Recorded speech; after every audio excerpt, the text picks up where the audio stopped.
Ya. Kemudian wa rusulan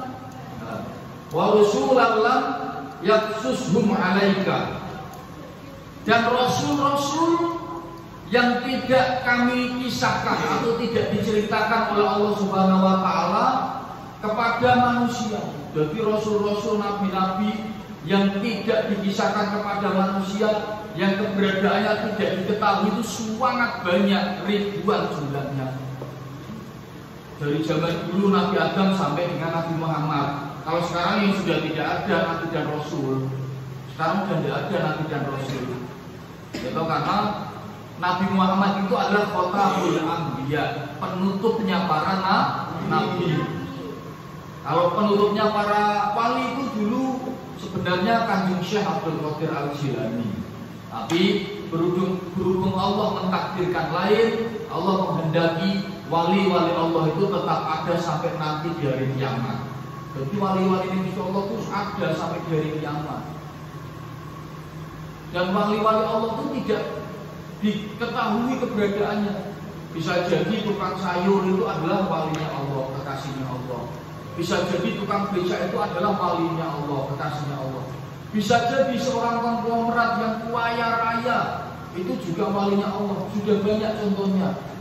Contoh wali yang kaya raya siapa? Syekh Imam Asyadili, ya, Syekh Imam Asyadili yang memiliki thariqah Syadiliyah. Syekh Abdul Hasan Ali Asyadili, wali kaya raya. Zaman dulu naiknya kereta kencono, kudanya 12, kanan 6 kiri 6, ngumpulin Kanjeng Ratu itu. Itu Syekh Abdul Hasan Ali Asy'ari itu wali yang sangat kaya raya. Jadi ada nabi-nabi yang tidak diceritakan oleh Allah. Terus bagaimana Pak? Nabi-nabi yang tidak diceritakan oleh Allah itu di mana kuburnya, di mana makamnya? Makanya kita doanya khususnya tawasulnya itu kan minal anbiya wal mursalin, gitu. Seluruh nabi-nabi nabi-nabi Allah, gitu. Minal muslimin wal muslimat, termasuk manusia yang kita tidak kenal. Kita baca tadi surat Al-Mulk, gitu. Ila hadrati Nabi Musa, Allahumma ila jami'il kubur minal muslimin wal muslimat wal mu'minina wal mu'minat, semua orang-orang muslim dan muslimat yang ada di seluruh dunia, semua orang-orang mukmin dan mukminat yang ada di seluruh dunia. Jadi sampean mau maca surat Al-Mulk, wong sak donya iki mbok dongake kabeh. Seluruh dunia itu kamu doakan semua.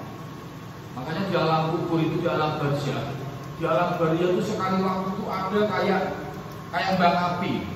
Kayak mbang api, dari atas tuh kayak mbang api. Mbang api kan dari atas jeblok dua, menurut toh. Nah kalau di alam barzah itu ada salah satu riwayat menyebutkan di atas tuh kayak mbang api, dua tibu, enggon keroyokan, dibuat keroyokan orang-orang yang berada di alam barzah. Anggur mbang api, keroyokan nangkap cahaya nih, keroyokan nangkap cahaya nih. Nah itu menurut riwayat adalah doa-doa yang dikirimkan oleh orang-orang sesama muslim. Nah kalau kita sebut nama khususnya jelas, khusus wakilarugi bapak siapa, itu jelas. Nanti pahalanya itu langsung menuju ke orang itu. Pak, lah kalau di alam kubur itu pahalanya berupa apa? Wallahu a'lam, itu adalah sirnya Allah. Bisa jadi berupa berkat, bisa jadi berupa nasi goreng, ayam bakar, ingkung, wallahu a'lam, wallahu a'lam. Bisa jadi berupa cahaya, yang ketika cahaya itu masuk ke dalam diri orang itu, badannya seger, enak, hawane anteng, bahagia, senang, gitu. Nah, karena alam barzah berbeda dengan alam dunia. Wa kallamallahu Musa taklima. Nah ini Nabi Musa itu dulu kan pernah bicara kepada Allah. Dengarkan ya. Nabi yang pernah bicara langsung kepada Allah itu Nabi Musa. Kemudian Nabi Muhammad SAW ketika menerima perintah sholat.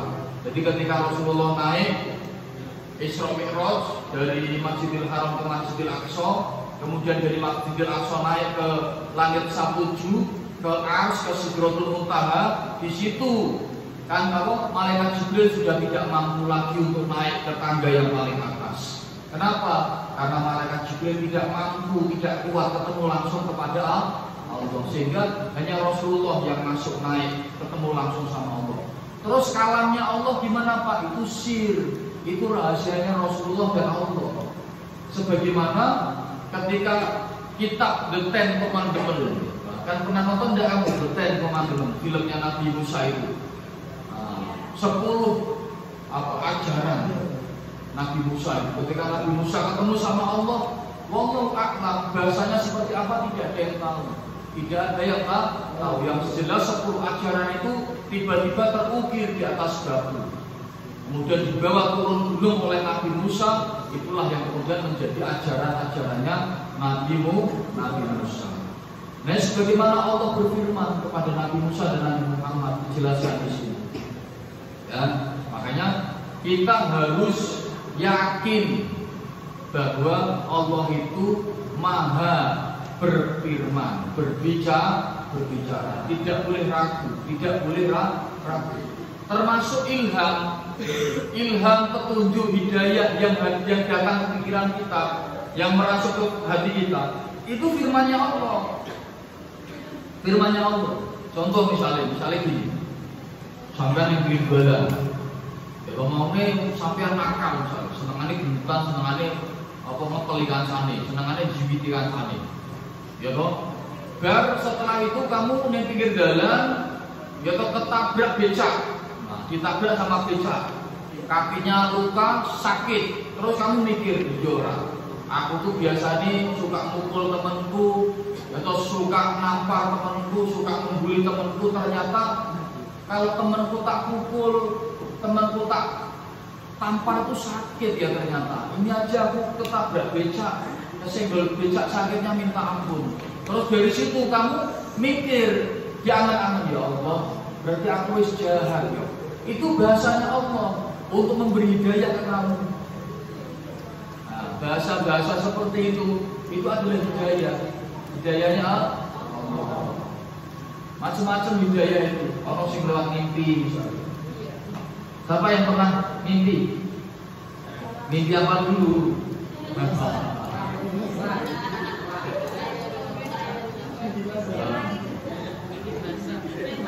Nah, kemudian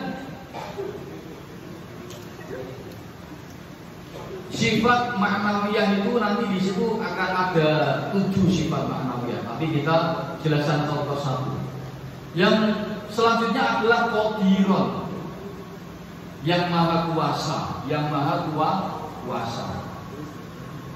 sing iso ndedekke Gusti Allah, sing iso ndedekke kamu dari Malaysia, mana yang dari Malaysia, yang baru mana yang baru, 1. Terus siapa lagi?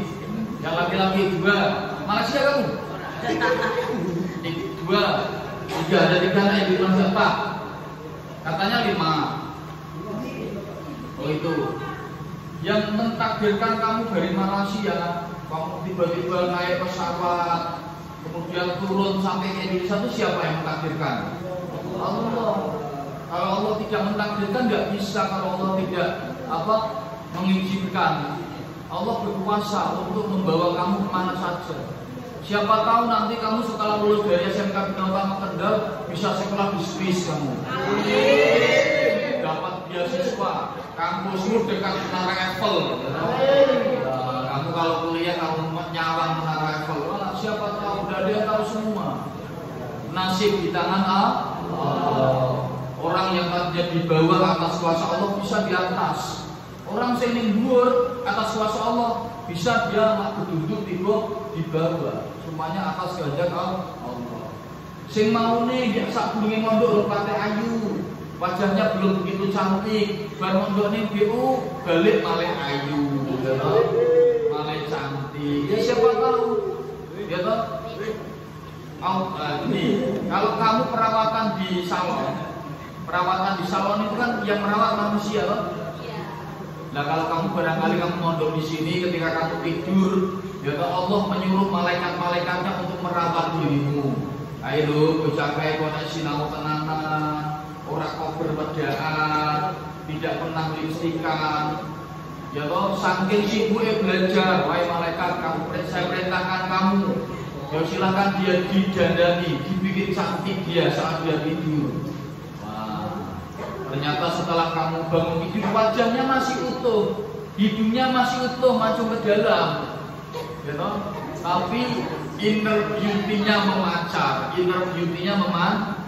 kecantikannya memancar. Sing lanang ya padha, bar mondok ning BU, ya toh, kok balik-balik ke rumah tambah bagus, tonggo-tonggone, kanca-kancane pada terkesima.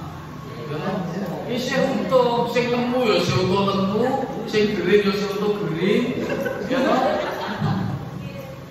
Sing kupis ya isih utuh kupis. Tapi kewibawaannya, karismatiknya memancar.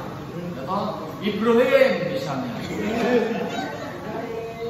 Ibrahim dari Malaysia ke Indonesia melihat cumun misalnya kan, diem aja, lirik kanan, lirik kiri, ya.